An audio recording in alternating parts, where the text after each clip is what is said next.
G'day, I'm Wayne from West Gippsland Arts Centre. And I'm Deak from 531 3GG. And together we are interviewing Nat here from Circus Oz, who Circus Oz are with us this weekend. And thanks for joining us, Nat.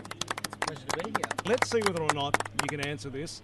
How long does it take to put together a show of this calibre? It depends on the company you're working with. We were a new ensemble when we got together, so it always takes a little bit of time to get a feel for each other, as it were. But we spent 6 weeks in creative development and then a couple more weeks in a refinement process, and we came out with what we got now. Fantastic. So obviously you go through a lot of training to learn new skills and new tricks and things like that. So how long does it take you to learn, say, something new when you start a new show? Is it a long process, or is it something that's sort of inbuilt into your system that you know how to do already? Well, Olivia's been trying to learn how to juggle 3 balls for the last 15 years, and she's still trying to do that. But other people will generally pick skills up. So if you wanted to learn how to do a backflip, I could probably teach you to do a backflip in about 6 weeks. Okay, do you think, like, physically, have I got the skills, do you think, just looking at me, to be able to do a backflip straight away? Yeah, I reckon you're cut out for it.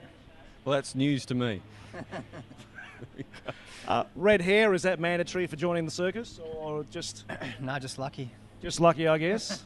So you are the Ginger Ninja, are you? I am the Ginger Ninja. I see my reputation precedes me. Fantastic. Now, around the world, of course, you'll be meeting many, many different, audiences. How do they differ from country to country?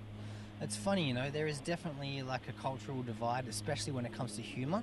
Like when I was performing in Germany, it took me a little while to figure out like what made them tick comedy-wise. Well, the fact that they don't actually have a sense of humour at all was probably hard to get over. No comment. So you guys obviously lead really exciting lives, like we perceive it as being something really exciting. Do you do normal things to relax? I mean, how do you come down from all that? I really love fishing. I do a lot of trout fishing. I own a 4-wheel drive and a boat, so I guess I'm a pretty normal Australian guy in that way. Okay, it's trout fishing. Yeah, or any kind of fishing, but I do love trout fishing. Do you ever incorporate what you catch into the act? Not as yet. I think taking a dead trout on tour would probably be a mistake, but perhaps there's room for it. Okay, well, we apologise for the lawnmower just in the background there, but we'll move on.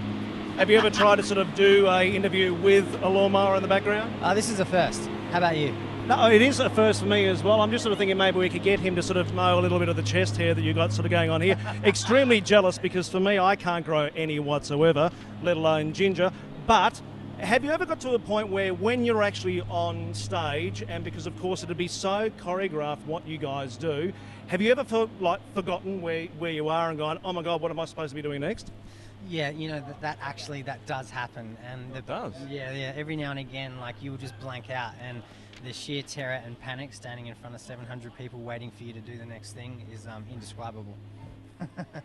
Wow. So there's this cliche about people running away to join the circus, and you've probably heard that a million times. So my question to you is, has anyone from your circus ever run away from the circus to become like an accountant?